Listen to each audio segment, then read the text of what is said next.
Welcome to Toffee TV. It is Friday the 23rd of March. Dan Meis has been speaking on Twitter last night and caused...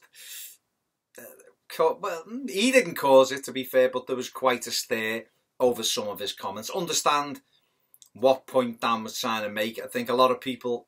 Again, we did a video on Patreon about this with regards to the stadium and about the lack of communication from the club, and some of it will be justified by the club. Maybe they don't need to keep us involved in or updated in certain things, but I just think once you leave the conversation to everybody else, it's very, very easy for the conversation to go in a manner in which you don't want it to do. And I think that's what's happening at the moment. I think it's not been a great season.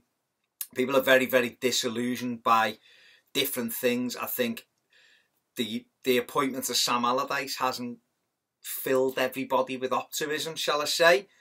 The performances of the team hasn't been great. So people are already very, very disappointed. And then you've got the stadium coming along, and then we're getting some contradictory messages almost at times from the club or from what we're hearing.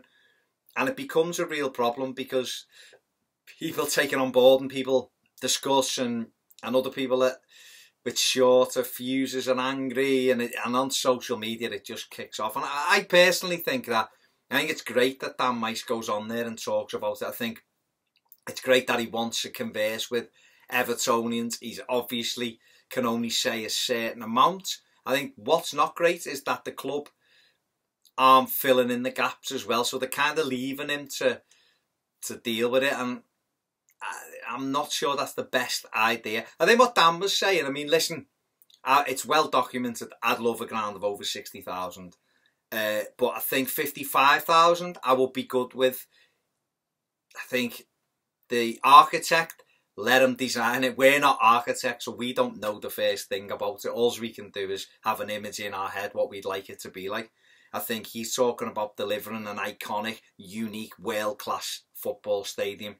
Let's leave him to it on that side of it. Of course, 60,000 would be fantastic. But if he was to design a 55,000 seater stadium, because that's the best thing that can be on that footprint, but it looked boss and it was our stadium, it was iconic, surely we'd be good with that, wouldn't we?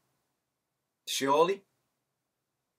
I don't know. I just think, the club needs, in my opinion, the club needs to do a little bit more to fill in these gaps. And obviously the consultations begin next month with Dan Meis and hopefully the club. And I think the club could have just kind of put an end to all this by coming out and going, listen, we've looked at the footprint. This is the capacity that we'll have on this footprint.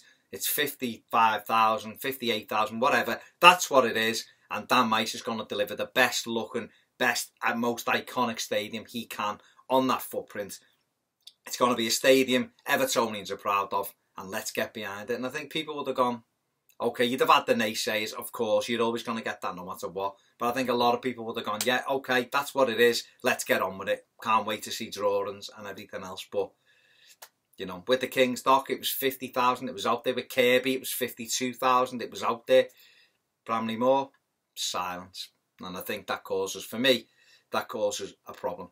Joel Robles, reports coming out of Spain that our Spanish goalkeeper will join Toffee in the summer. His contract is up in June, and Spanish reports saying that he's agreed to join Toffee. I think he's a good goalkeeper, Joel Robles. I think Pickford is better.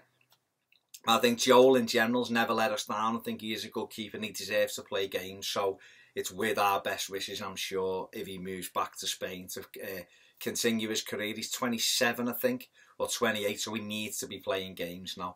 So all the best to Joel Robles. We've also been linked with Moussa Marega today, the Porto striker. He scored 20 times this season and has 5 assists for Porto. A lot of Portuguese reports picking up on this now and said that Everton have deeper pockets than other teams who were looking at him. And they mentioned West Ham and Swansea. He looks like a powerful striker. I don't know. I think we're linked with so many. And again, it all feeds back into who's going to be the manager for me. So, I don't know. If it's Sam, fair enough. We've also been linked with a move for Johnny Evans today. Apparently, he'll be available for £3 million. West Brom are almost certainly relegated. He'll be available for £3 million in the summer. Would you be happy with Johnny Evans in the summer? If Ashley Williams is to go out the door, would you be happy with Johnny Evans? £3 million. Man City and Arsenal were looking at him this season rather. Very experienced, won the Premier League with Manchester United, of course, in the past. Available for £3 million, apparently. And finally, Mason Holgate has been, it's been declared he won't be charged by the FA for his homophobic tweets that he sent in 2012. Well, as a 15-year-old, whilst at Barnsley, Mason will be asked to complete a inclusion educational course within the FA. So, you know, that's the end of that matter. Mason, go and complete the course, and let's move on from this situation and get forward. That's about it. You know, there's been a couple of other links. Good luck to Shane Lavery, young Everton striker who's included in Northern Ireland squad. Good luck to Seamus Coleman playing against Turkey as I record this video. So, and we want all of our internationals to go away and come back fit and healthy and ready to go next season. Obviously, no Everton game this season. Look out for a little bit of a video on Cenk Tosun, probably out tomorrow. Check that one out. And for everyone else, enjoy your weekend. See you next week. Thanks for watching Toffee TV.